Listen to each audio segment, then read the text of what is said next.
Yo guys, and as you can tell by the thumbnail and by the title of this video, I am back with another prediction video, and as you can tell by the thumbnail and by the title of this video, I can't believe that I'm actually saying this, but here is my predictions for Saturday night's main event, which is the last ever time that we are going to see John Cena in a WWE ring when it comes to physical activity in the ring, because there is the potential, because he has signed a 5-year ambassador deal, which means that he will be doing autograph signings to promote WrestleManias, SummerSlams, Royal Rumbles, Money in the Banks. Like, he'll be doing signings to promote PLEs for next year. He will also be an ambassador for younger talent or just WWE talent backstage. He'll probably work alongside Shawn Michaels in NXT to help build up the younger talent there as well. And he will pretty much be like part of like the media and talent side of things. So he'll be helping with the media side of things and helping with the talent side of things, not creatively, but just giving the young talent advice, and maybe might train some young talent when it comes to like NXT and the Performance Center and all that. So that's what the ambassador role means. People are like, oh my god, he signed a 5-year deal. I mean, we're actually going to see him in the ring again because he hasn't actually retired. And he was joking. No, an ambassador deal means that he will be helping to promote the WWE product when it comes to PLEs in the future, and when it comes to helping backstage, when it comes to the WWE talent and in NXT and on Monday Night Raw and SmackDown. That's what an ambassador role is.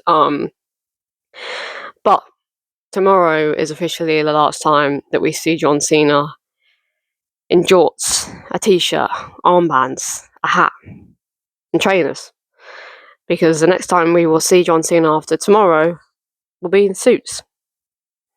And, just normal clothing, not wrestling clothing. And it's weird, it's weird that we're at this point already. It's weird because I feel like this year's gone like really fast in terms of like it being John Cena's last ever match tomorrow, but like in other aspects, it's been slow. It's been really weird, like quite a weird like year when it comes to like being fast and slow. It's like being like a bit of both. Weird, but yeah, it's quite crazy that tomorrow is officially John Cena's last ever match in WWE, and yeah, it's just. Yeah, it's weird. It's weird saying that out loud. That I'm doing this video for a Saturday Night's main event that includes John Cena in it, but it's not including John Cena in it because he's having a match, and that's that. It's including John Cena in it because it's his final ever match. It's just it's weird. Like, it's weird. I never grew up like loving John Cena. Like, he was not one of my like favorites growing up. I grew up in an era of WWE where John Cena was like on top, literally on top. When it comes to merch sales, when it comes to getting championship opportunities, winning championships, matches, like he was the top guy. When I started watching WWE, and I was just always wanting the opposite person to win every time he went in the ring with someone. There was only two people that two people off the top of my head right now that I can think of. Two people that I was not on their side when they were facing John Cena, which was The Rock in 2012. I was Team John Cena, and then Brock Lesnar as well. Was the only like two in 2012 as well. Was the only two that I was John Cena, but the rest of the time I was whoever John Cena was facing. Because I just grew up not being a fan of John Cena, and I'm not gonna pretend that I'm a massive fan of his now, but I feel like adult me is a bit like that's sad for the fact that it's his last match, because child me grew up watching John Cena. I think like child me is like more sad at the fact that my like childhood like wrestler that I grew up watching is officially retiring more than anything else, and it's just weird, like so weird, like to watch someone that you grow up watching officially hang up their boots. It's weird feeling, but I'm gonna get onto it because we've got a few matches to talk about. Not a lot. But obviously the show's only 2 hours long, and I think they want to give the 4 matches that we're getting as long as they possibly can. So I think that's the reasoning for the 4 matches. And it's only set like main event. It's not like a PLE. It's being looked upon as a PLE in my eyes anyway because of the matches that we're getting, but it's not a PLE. It's a show for John Cena. So yeah, I feel like the 4 matches we're getting are perfect. I would have liked another women's match. I will say that now. I would have liked at least like Blake Monroe being put on the show because she is also in her 20s and she could have faced somebody that is well, I don't know who she could have faced. Maybe like an Io Sky or something. Yeah, maybe an Io Sky. Like that would have been quite cool to see one more women's match. I mean, we could get a match added tonight on Friday Night SmackDown because I'm filming this before Friday Night SmackDown, so I'm uploading it before Friday Night SmackDown. So we could get another match made official tonight, but I really doubt it. But yeah, anyways, my mum's done her prediction order, and I've done mine, of course, and the winners, we've both gone for the same winners, so I won't read out my mum's winners, but my mum's gone with Leon Slater and Javon Evans versus Dragon Lee and AJ Styles to kick off Saturday Night's main event tomorrow night, and then she's gone with Sol Ruka versus Bayley, and then she's gone with Obafemi versus Cody Rhodes, and then she thinks the main event will be Gunther versus the greatest of all time, John Cena. My order is different to hers apart from the main event. Like completely different to hers apart from the main event. So I'm gonna kick on with my order. I'm gonna have to keep checking my mic just to make sure it's still recording, of course. But yeah. The first match that I believe is going to open the show is Obafemi versus Cody Rhodes. It is champion versus champion, but it's not for the championships. Like, it's not winner takes all or anything like that. It's just champion versus champion. Like, kind of what they used to do at Night of Champions. When I used to watch Night of Champions, it used to be literally the United States champion versus the Intercontinental champion, the World Heavyweight champion versus the WWE champion, the tag team champions versus the other tag team champions. It used to actually be like champion versus champion on Night Champions. They don't really do that as such anymore. But yeah, so this has just been advertised as a champion versus champion, not for the championships themselves. But just obviously I can't see it on my screen right now, but just like visualizing it on my screen, like this is crazy, right? This match that you're seeing on your screen right now, like we're getting Obafemi, the NXT champion, versus the WWE undisputed champion, Cody Rhodes, on a Saturday night's main event. Like, we're getting this match and it's so fucking cool to see. Like, we're actually getting this match. And what I do love, quickly before I get on to who I believe is going to win and what I believe is going to happen in this match, every NXT/TNA superstar is in their 20s. And that I'm so glad about, because it's a match. It's an exhibition show for John Cena wanted it to be, where we're getting showcased the younger talent, and that is exactly what is happening because they are all in their 20s. Obafemi is 27, Sol Ruka is 26, Leon Slater is 21, and Javon Evans is 21. So they're all in their 20s. So it is perfect. But yeah, what I believe is going to happen in this match is I do think that it's going to be a decent match. I don't think it's going to be good or great. I mean, I could be wrong, but how different their styles are, and obviously we haven't yet seen these two in the ring before, so we don't know how good their chemistry is going to be with one another. How Oba wrestles and how Cody wrestles, I can see it being a very like decent match, but potentially going into like the 4 out of 5, but I'm not too sure. I'm hoping so. But what I do think is going to happen is I do feel that this is going to be the only match where shenanigans happen. And I do think that Drew McIntyre is going to come out and attack Cody Rhodes and it will end in disqualification, and Cody Rhodes will win by disqualification, because that means that Obafemi isn't eating a pin from Cody, and that then also means that Cody's not eating a pin from Obafemi. Because I feel like if Oba beats Cody, then why is he? I know it's a show to showcase NXT, but at the same time, people are going to be like, well, why is he still on NXT then? Like, surely if he's beating your WWE Undisputed Champion, that now means that he's worthy enough to be brought onto the main roster, and not carry on being on NXT if he's beating your biggest champion, in WWE. And then if Cody beats Obafemi, it kind of also is like, Obafemi's the NXT champion. He's supposed to be looked upon as the NXT champion in the future, and then Cody's beating him. Probably would work a little bit better than Oba beating Cody in a way, but at the same time, I think a lot of people are going to be like, well, it's supposed to be showing the future, so why is Cody beating Oba? So, like, I just feel like this match it won't work Oba winning because people will complain about it, and it won't work Cody winning because people will complain about it. So I feel like the easiest option for this match is that Drew McIntyre gets himself involved and causes a disqualification, and Cody Rhodes wins by disqualification, setting up the fact that Cody isn't eating a pin from the NXT champion, and Oba isn't eating a pin from the WWE champion either. So they both come out of it looking strong, I guess.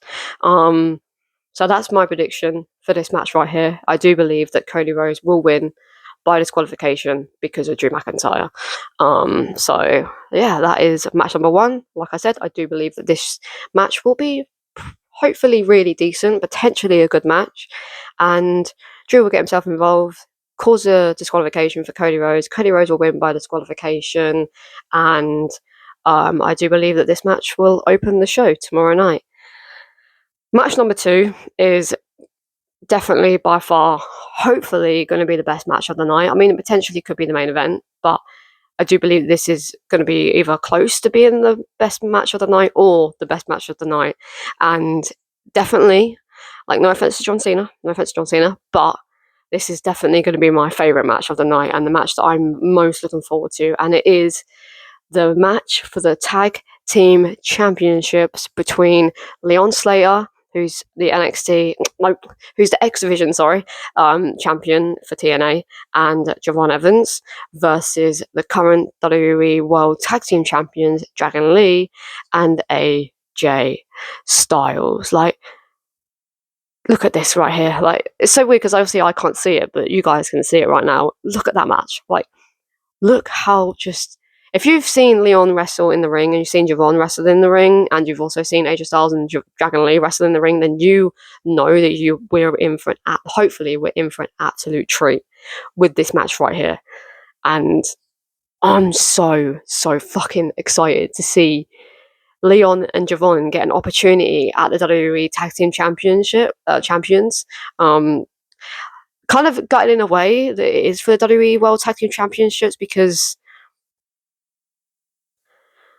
it kind of makes it very, like, really obvious who's going to win this match. But at the same time, I feel like even if it wasn't for the WWE World Tag Team Championships, I feel like it still would have been quite obvious who was winning, because are they really going to make a team that's not actually an official team beat a WWE tag team that has the tag team goals? Because then that kind of gives us being like, well, surely Javon and Leon should get a tag team championship in the future then, if they beat AJ Styles and Dragon Lee. And I don't think that's what they want here, because it's supposed to be just an exhibition show to show off the young talent that are part of TNA and NXT.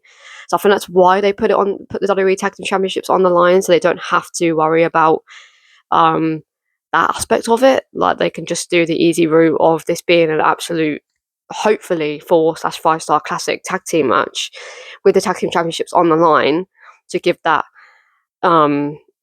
excitement, I guess, and to have one championship on the line during the show. But it is going to be quite simple, and AJ Styles and Dragon Lee will retain the WWE Tag Team Championships, because I feel like if the Tag Championships weren't on the line, then maybe Javon and Leon should be winning here, because it would probably make the most sense for Javon and Leon to win. But I feel like them putting the tag team championships on the line kind of makes it even more obvious now that AJ Styles and Dragon Lee are going to retain, which is the correct decision because obviously Javon and Leon aren't a proper tag team. Javon's got stuff going on NXT with Obafemi and Ricky Saints, and also Tony Gelangelo now. And then obviously Leon is a part of TNA and is the X Division champion and has his own business to deal with when it comes to defending that X Division championship. So they're not a proper tag team, Javon and Leon. So I feel like them beating the tag team champions, whether if the tag championships went on the line, just wouldn't work. So I feel like it's obvious either way, even if the tag team championships went on the line. But I think they put the championships on the line to make it that much more obvious that AJ and Dragon Lee are winning, which I don't feel is. I feel like it's a little tiny bit disappointing, only a little tiny bit though, because there was a chance, obviously, Leon and Javon beating the tag team champions if they weren't on the line, but I feel like it probably still would have been quite obvious that they were losing, like I said, even if the championships weren't on the line. So I don't know. I'm not too like bothered by it, because I just feel like we have to remember that this show that we're seeing tomorrow is a X Division show to show off 4 NXT/TNA talents. And these were the 4 that were chosen because they are obviously being looked upon as the future of WWE and TNA. So it makes sense for it to be these 4 and people, and it makes sense for the championships to be on the line because we're just going to get an absolute banger of a match, hopefully, between these 4 men right here. And I do think, of course, like I've already explained pretty much and already kind of given away my answer on who I think is going to win this match right here, I do think that 110% that Dragon Lee and AJ Styles are going to retain their World Tag Team Champions. I would be shocked as fuck, and it would be a turn in a half and a twist and a half if Leon and Javon beat the WWE Tag Team Champions and they go on a little Tag Team Championship run. That would be quite sick to see, but I can't see it, especially with what's going on with Javon on NXT, and don't really know what's really going on with Leon really at the moment. I think he's just kind of teaming with the Hardys and helping them out and that at the moment. There's not really much going on with Leon compared to Javon, but considering what's going on with Javon and NXT at the moment, it's just yeah, it's very obvious that this match right here is very obvious on who the winners are, and that is Dragon Lee and AJ Styles. And yeah, that's my official prediction that AJ Styles and Dragon Lee will retain their World Tag Team Champions. But I do think that this is going to be the best match of the night, potentially, and is definitely the match that I'm most looking forward to, like 100%, because I love AJ Styles. He's incredible, and I've loved AJ Styles for a very long time now. He was my guy in TNA. Dragon Lee is absolutely incredible in the ring. Neil Slater is incredible in the ring. Javon Evans is absolutely incredible in the ring. So this match right here is a dream match, and I'm so looking forward to seeing it. But yeah, that is match number 2 that I believe is going to happen. The co-main event, I do believe that they are going to give it to the women, and I do believe that the co-main event is, of course, going to be Sol Ruka versus Bayley in just a traditional one-on-one match, exhibition match to show off Sol Ruka, because I feel like they, not to be horrible to Bayley or anything, because Bayley is incredible in the ring, but they could have done better matches in terms of, like, they could have done Sol Ruka versus Io, Sol Ruka versus Liv, Sol Ruka versus Roxanne. Oh no, Roxanne Perez is actually not Roxanne Perez. She's in her 20s and she's new to WWE. So hang on, not her. Scratch that. Rhea Ripley. I know she's in her 20s, but Rhea's obviously been on the main roster for quite some time now. Stephanie Vaquer. They could have done Sol Ruka versus Stephanie Vaquer, because as much as she hasn't been on the main roster for that long, she is in her 30s, so she kind of made a little bit of sense as well. But I do, in a way, feel that Bayley was the correct person for Sol Ruka. They are completely different, like in terms of styles. Completely different kinds of styles. So it's going to be very interesting to see how their chemistry works with one another, because of course they haven't been in the ring with one another. Like, none of these matches that we're getting tomorrow they've ever stepped foot in the ring with one another, so that's another cool thing as well.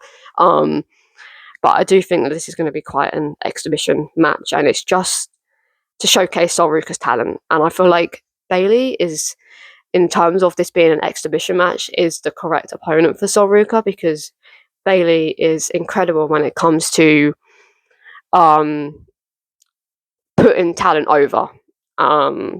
And she's incredible in that aspect. And also, Becky Lynch would have been quite a good option as well, because I feel like Becky wrestles very similar to Bayley, so Becky would have been quite a good option here. Actually a very good option. Maybe it should have been Becky Lynch, to be fair, because that would have been quite interesting to have Sol and Becky. Yeah, maybe it should have been Becky. But I'm happy with Bayley, because I do think Bayley is also the correct opponent for Sol Ruka. But also Becky would have been quite a good opponent as well.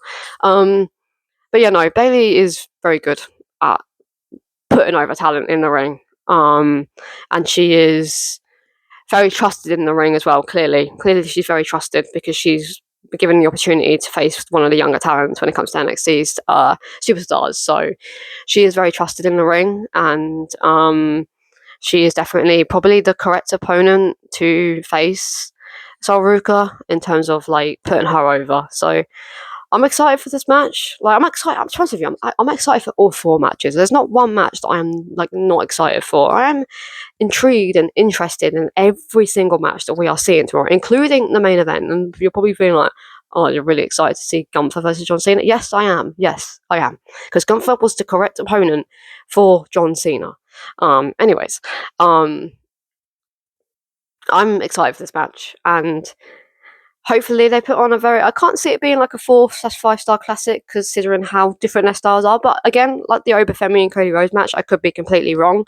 But my official prediction for this match right here is that this is going to go in favour, and I feel like this is the only NXT superstar / TNA superstar that is going to win in the 3 matches that we're having, that is an exhibition match and to showcase younger talent.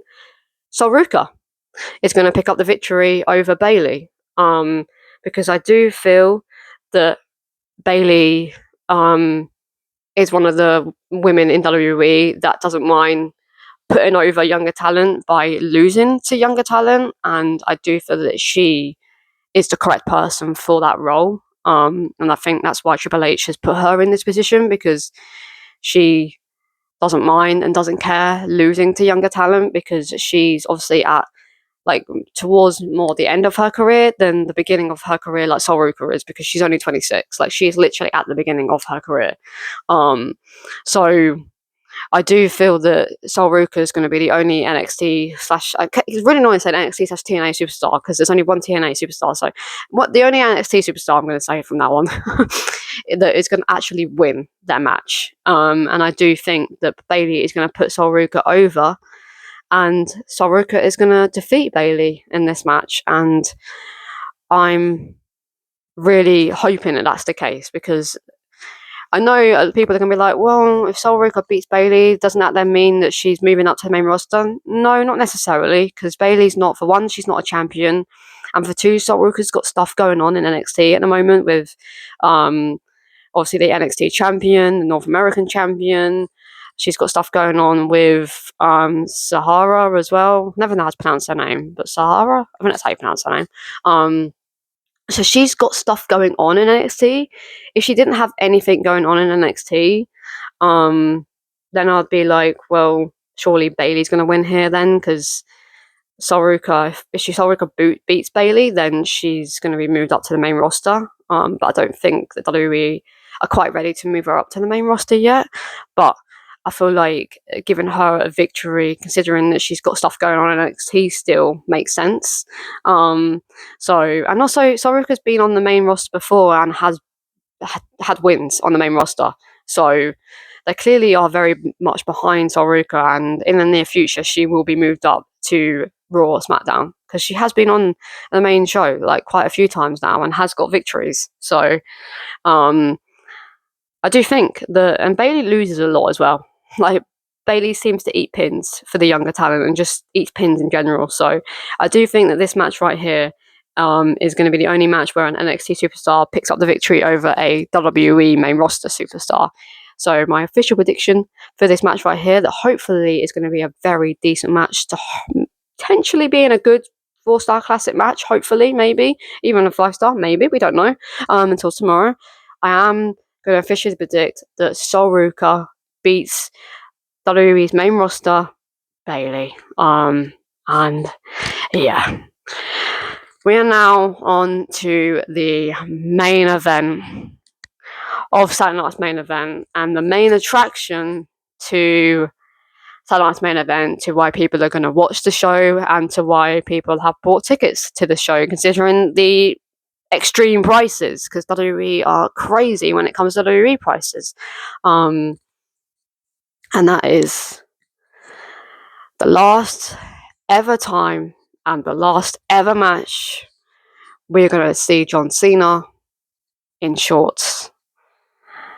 And it is officially the main event, hopefully. And it is Gunther versus John Cena in his last ever match in WWE. It's crazy. Like, it's mental that it's John Cena's last ever match tomorrow. Like, it's mad saying that out loud. Like, how much John Cena was put into this business and how many matches John Cena has had in this business. It's just so weird to say that officially tomorrow is the last time we will ever see John Cena in a wrestling ring, in wrestling attire, ready to have a match against an opponent. Like, it's so weird. Like, I'm not going to ramble too much about it, because obviously I spoke quite a bit about it in the beginning, but now we're on the match. It's weird. It's weird. I can't process it, like, at all. Like, it don't feel real. Like, as much as like I said, I'm not a massive John Cena fan, it's still, to me, as an adult who watched John Cena growing up, literally as a 10-year-old child, like all the way through my child to and my teenage years, and even adulthood now, it's just so weird to process that he's actually retiring. Like for real. Like, it's weird. Like, it's weird. And I know a lot of people aren't happy that it's Gunther that's John Cena's final opponent, but I feel that Gunther is the right pick for John Cena's last ever opponent, because people are like, well, he's in his 30s. Yeah, John Cena's almost in his 50s. Like, I think there's a 9-year difference, a 9-year age gap between Gunther and... Yeah, I think there is. I think Gunther's 39. It could be 37, but I think he's 39. And John Cena's obviously 48. So there's a 9-year age gap between these two. It's not like there's 2 years between them. There is 9 years. There is almost a decade between these two in ages. Like, the people like forgetting that they're like, Gunther is almost 10 years younger than John Cena. Like, he's not like he's 2 years younger than John Cena or 5 years. He is 9 years younger than John Cena. So John Cena is facing a younger talent when it comes to John Cena's age. John Cena, he's facing a younger talent because Gunther is 9 years younger than him. Like, think of it this way, right? If John Cena was 9 years younger, right? If John Cena was currently 39 right now, John Cena would still have another 9 years left in his career. Another 9 years left in his career before he decided that it's time to retire at 48. So if you look at it like that John Cena would have had, if John Cena was 39 right now, he would have had another 9 years left of his WWE career. If you look at it like that, there is a massive age gap and a massive age difference in Gunther and John Cena, which then makes it more sense for Gunther to be John Cena's last opponent, because there's a 9-year age gap. There is 9 years between these two guys. 9 years. So it makes a hell of a lot of sense for it to be Gunther. And Gunther is a new talent when it comes to WWE. He's only been in WWE since 2018, I believe. It might be late 2017, but I think it's 2018. So that means he's only been in WWE for 7 years. That is it, literally 7 years. And he only debuted in the main roster in, I think, 2022. I think he was on NXT UK until 2022, and then he debuted on, I don't know actually. I don't know. I feel like it might have been 2021, 2022. It was either 2021 or 2022 he debuted on the main roster. So he's either been on the main roster for either 3 years, for either 4 years or 3 years. Like 3 to 4 years. Gunther's been on the main roster. Like, it's definitely been 3 to 4 years. He definitely didn't debut in 2020. He might have done, but I don't feel like it was 2020. I think it was 2022 he debuted in WWE. So he's been on the main roster, or potentially 2021. So he's been on the main roster, let's just say. He's been on the main roster for 3 to 4 years. That's it. Like, the maximum he's definitely been on the roster is 4 years, guys. 4 years. That's it. Like, 4 years Gunther's only been on the main roster, and he's only been in the WWE since 2018. Like, he's been in the WWE for 7 years, and he's been on the main roster for potentially 4 years, 3 to 4 years. That's literally it, guys. Like, and you're also, again, forgetting that there is a 9-year age gap between these two right here. So Gunther makes a hell of a lot of sense. And also, Gunther is like the type of opponent that John Cena used to face in his younger years, because he's very similar to a Brock Lesnar. He's very similar to, I hate to say this guy's name, but because of the size of Gunther and just the way that he wrestles in a way, I can't believe I'm about to say this guy's name. Ryback. Okay? I hate saying that guy's name because he's an absolute douchebag and I do not like him, but he is similar. Gunther is similar to those two. Who else am I trying to... in a way, Big Show, for the strength-wise of Gunther and just how hard-hitting he is. William Regal. Who else? JBL.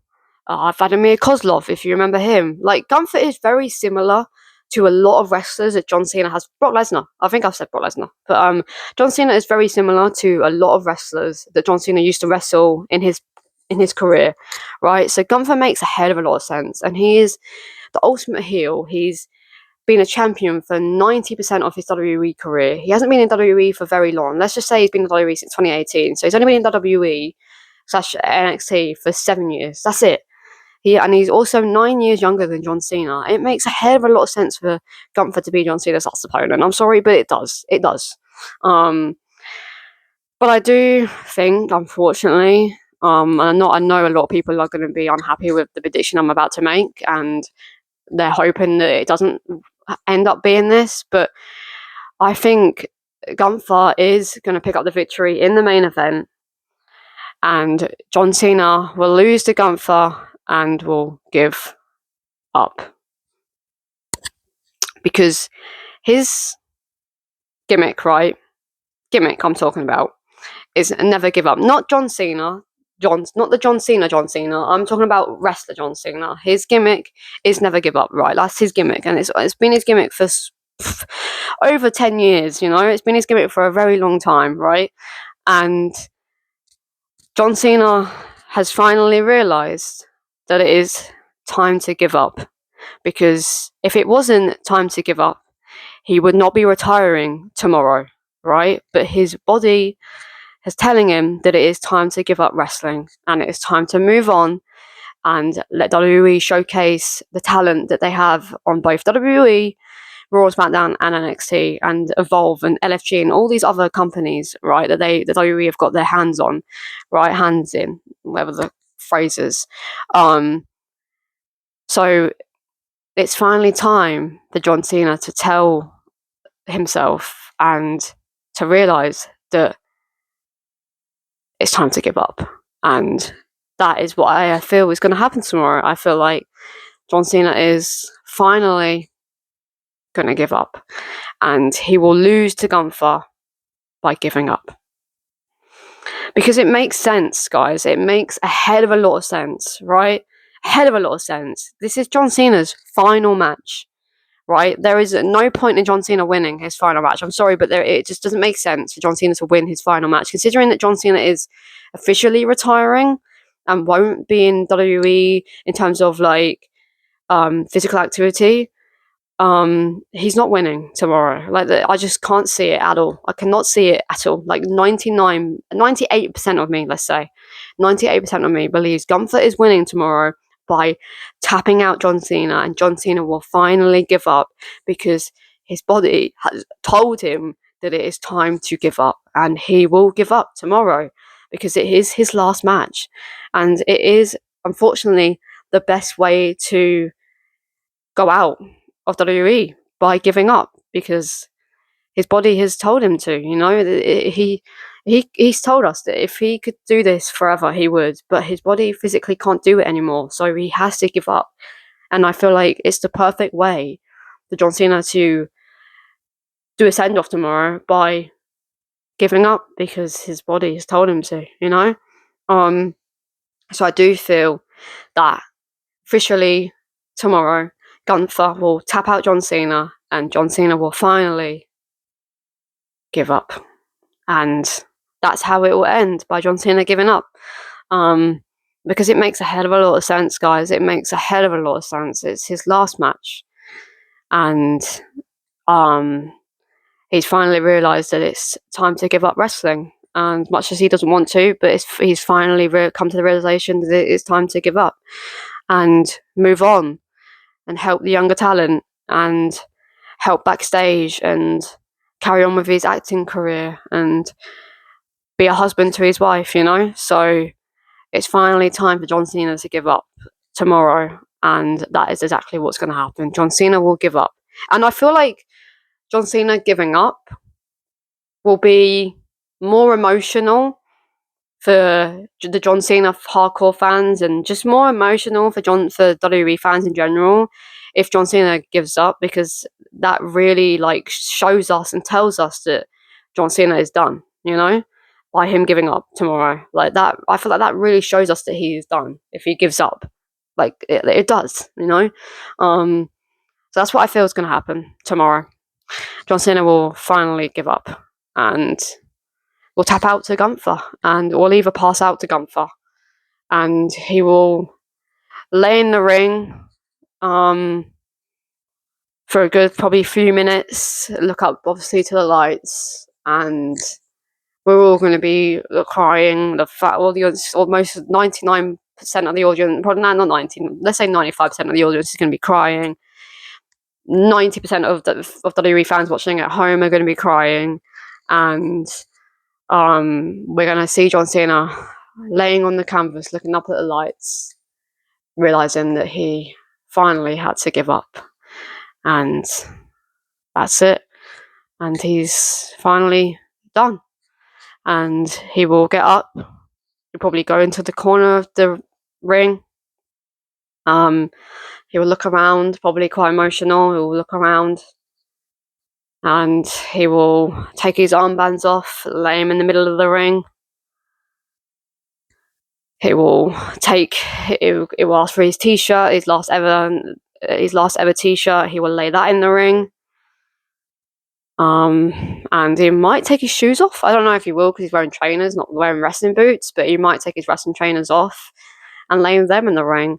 And then that's when the WWE locker room will come out to the ramp, and CM Punk will have his own entrance. Randy Orton potentially will have his own entrance. AJ Styles will potentially have his own entrance. Who else? Rey Mysterio potentially will have his own entrance as well. And then potentially we might have a few surprises. Potentially one of them being Kurt Angle, the other being The Undertaker, the other potentially being The Rock, and one of the biggest ones would be Edge. Potentially tomorrow. And they all come out and they hug John Cena. They're probably emotional. Seth Rollins as well. All emotional. They obviously hug John Cena, two of them will put him on their shoulder. He will look around into the audience, and then he will do his speech. And that is how it will all end tomorrow. And it's just crazy, man. Crazy. Like I can feel my voice getting a bit crackly. I'm just a bit because that's how exactly I can see it ending tomorrow. Like exactly how I've just explained it. And it's just weird that it's going to be John Cena's last ever match tomorrow. Yeah, it's going to be an emotional one. I probably will record my reaction to the match. I'm not too sure if I'm going to, but I probably will. Don't know if I'm going to upload it. But I am going to be doing a Saturday Night Main Event review, talking about it all, about the matches, of course, and how the whole event went down with John Cena. So I will be doing a review, and in that review I might add on my reaction to John Cena, but I'm not too sure yet. I'm not too sure. But I will also be doing a SmackDown review for tonight's SmackDown, of course, the SmackDown before Saturday Night Main Event. And obviously, like I've just said, I will be doing a Saturday Night Main Event review. I will also be doing a Raw and SmackDown after Saturday Night Main Event review as well. And yeah, guys, this has been my Saturday Night Main Event predictions for John Cena's last ever show and last ever match tonight. Oh god. Yeah, I'll end this before I get too like caught up in emotions and stuff. So, anyways, guys, I will see you in tomorrow's video. I hope you have enjoyed this video. Let me know in the comments down below your predictions for the 4 matches and who you believe is going to win. And yeah, this has been Charlie, and I'll see you guys in the next one. Peace.